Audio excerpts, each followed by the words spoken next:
بسم اللہ الرحمن الرحیم رب اشرح لی صدری ویسر لی امری واحلل عقدۃ من لسانی یفقہوا قولی ربی زدنی علما صدق اللہ العظیم۔ آج کا ہمارا موضوع گفتگو ہے نماز، دوسرا چیپٹر اسلامیہ لازمی کا، جس کا نام اسلامی تشخص ہے، اس کا آج دوسرا لیکچر ہے۔ اس کا آغاز ہم کریں گے۔ سب سے پہلے آپ کو بتاتا چلوں، نماز فارسی زبان کا لفظ ہے، عربی زبان میں اس کو صلاۃ کہتے ہیں، جس کے لغوی معنی دعا، رحمت، تسبیح بیان کرنے کے ہیں۔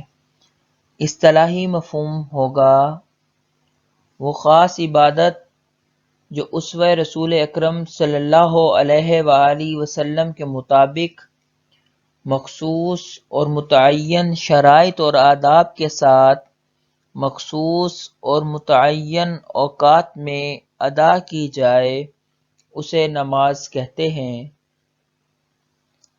آگے نماز کی فرضیت۔ نماز 10 نبوی 27 رجب معراج کے موقع پر فرض ہوئی، اور نماز وہی عبادت ہے جو سابقہ امتوں پر بھی فرض رہی۔ تمام انبیاء اپنی قوم کو نماز کی تلقین کیا کرتے تھے، لیکن جو باقاعدہ نماز فرض ہوئی، 5 نمازیں فرض ہوئیں، وہ صرف 27 رجب معراج کے موقع پر فرض ہوئیں۔ نماز کی اہمیت قرآن کریم سے۔ نماز ایک بدنی عبادت ہے۔ قرآن کریم میں نماز کی اہمیت پر بہت زور دیا گیا، اور نماز نہ پڑھنے والوں کو مشرک کہا گیا۔ اللہ تعالیٰ نے قرآن پاک میں ارشاد فرمایا، اقیموا الصلاۃ ولا تکونوا من المشرکین، نماز قائم کرو اور مشرکین میں نہ ہو جاؤ۔ اسی طرح اللہ تعالیٰ نے قرآن کریم کے ایک اور مقام پر نماز کی اہمیت اور فرضیت کے بارے میں یوں حکم دیا، اقیموا الصلاۃ وآتوا الزکوٰۃ، نماز قائم کرو اور زکوٰۃ ادا کرو۔ اگر ترک نماز کی سزا، نماز قائم کرنے والے فلاح پائیں گے اور اس کو ترک کرنے والے ذلت و خواری کا شکار ہوں گے۔ ایک آیت میں اللہ تعالیٰ نے ارشاد فرمایا، جب عذاب کے فرشتے جہنمیوں سے عذاب پانے کی وجہ دریافت کریں گے تو وہ اپنے جہنم میں پھینکے جانے کی ایک وجہ یہ بتائیں گے کہ وہ نماز نہیں پڑھتے تھے۔ اللہ تعالیٰ و تبارک نے ارشاد فرمایا، قالوا لم نک من المصلین، وہ کہیں گے کہ ہم نماز ادا کرنے والوں میں سے نہ تھے۔ آگے جی برائیوں سے نجات۔ انسان کو برائیوں سے روکنے میں نماز ایک اہم کردار ادا کرتی ہے۔ ایک مسلمان جب 5 وقت کی نماز ادا کرتا ہے تو وہ گناہوں سے بالکل پاک ہو جاتا ہے، کیونکہ ایک نماز کی ادائیگی کے بعد اگر اس سے کوئی گناہ سرزد ہو جائے تو وہ دوبارہ نماز کے لیے حاضر ہوتا ہے تو اللہ اسے اپنے گناہ کی توبہ کر لیتا ہے۔ یہی عبادت اسے مستقل گناہ کے کاموں سے روکے رکھتی ہے۔ اللہ تعالیٰ و تبارک نے ارشاد فرمایا، ان الصلاۃ تنہی عن الفحشاء والمنکر، بے شک نماز روکتی ہے بے حیائی اور بری باتوں سے۔ لہذا نماز برے کاموں سے بچا کر انسان کے اخلاق کو سنوارتی ہے اور ایک اچھا انسان بناتی ہے۔ اب حدیث مبارکہ میں بھی نماز کی اہمیت ہے۔ سب سے پہلے قرب خداوندی کا ذریعہ۔ حضرت محمد مصطفیٰ صلی اللہ علیہ وآلہ وسلم نے نماز کو قرب خداوندی کا ذریعہ قرار دیا، اور نماز پڑھنے کے عمل کو اللہ تعالیٰ سے گفتگو قرار دیا۔ نبی صلی اللہ علیہ وآلہ وسلم نے ارشاد فرمایا، جب تم میں سے کوئی شخص نماز پڑھتا ہے تو وہ اپنے رب سے چپکے باتیں کرتا ہے۔ نماز اللہ تعالیٰ نے اپنے اور بندے کے درمیان تقسیم کر دی، لہٰذا نماز ملاقات الہی کا بہترین ذریعہ ہے۔ قیامت کے دن سب سے پہلے نماز کا حساب ہوگا۔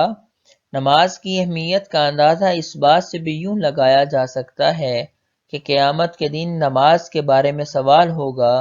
دین اسلام میں ہر مسلمان ایک دن میں 5 مرتبہ نماز ادا کرتا ہے۔ حدیث نبوی صلی اللہ علیہ وآلہ وسلم میں نماز کی ادائیگی پر بہت زور دیا گیا۔ نبی صلی اللہ علیہ وآلہ وسلم نے ارشاد فرمایا، قیامت کے روز سب سے پہلے نماز کا حساب لیا جائے گا۔ نماز کے انفرادی اور اجتماعی فوائد۔ سب سے پہلا، احساس بندگی۔ اللہ تعالیٰ کے سامنے بندے کی دن میں 5 مرتبہ حاضری اس کے دل میں یہ احساس تازہ رکھتی ہے کہ وہ اپنے اللہ کا بندہ ہے۔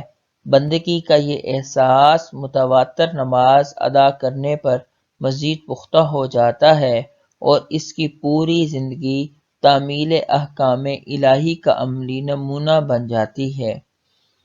دوسرا، قرب خداوندی۔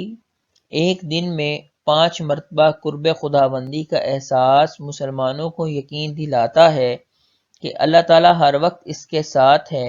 یہ کبھی خود کو تنہا محسوس نہیں کرتا۔ اللہ تعالیٰ کے ساتھ ہونے کا احساس اسے گناہ کے کاموں سے روکتا ہے اور اس کے دل سے ہر قسم کا خوف اور غم دور ہو جاتا ہے۔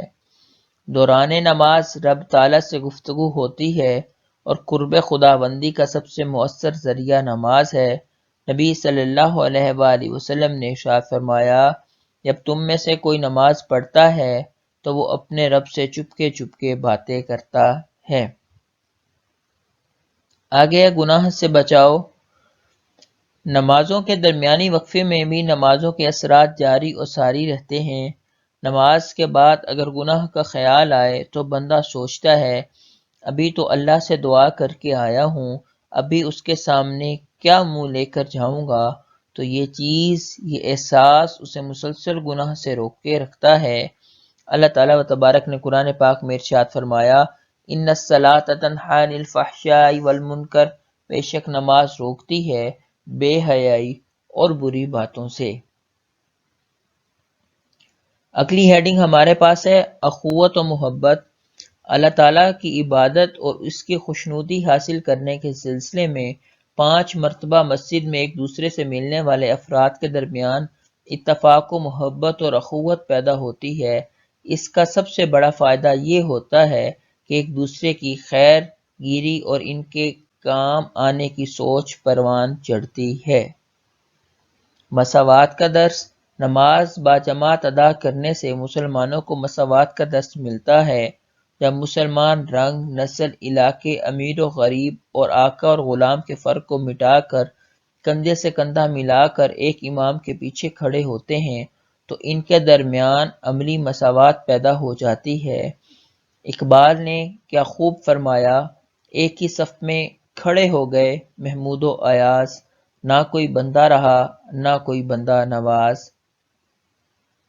باجماعت نماز کا اجر۔ اجتماعی شکل میں انجام پانے والے اعمال کی کیفیات انفرادی اعمال کے مقابلے میں زیادہ مؤثر ہوتی ہے۔ نماز سے اللہ اور بندے کے درمیان تعلق مضبوط ہو جاتا ہے، اس لیے اسے باقاعدگی سے باجماعت نماز پڑھنے کا حکم دیا گیا۔ نبی صلی اللہ علیہ وآلہ وسلم نے ارشاد فرمایا، جماعت کی نماز پر تنہا نماز سے 27 گنا زیادہ ثواب ہے۔ آگے ہے بے نمازیوں کو ترغیب۔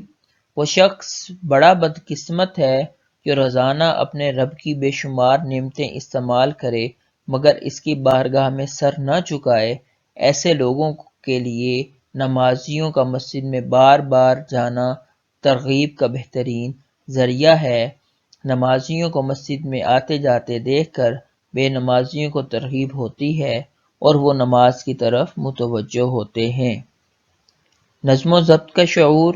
نماز میں امام کا تقرر، اس کی پیروی اجتماعی نظم و ضبط کا شعور پیدا کرتی ہے۔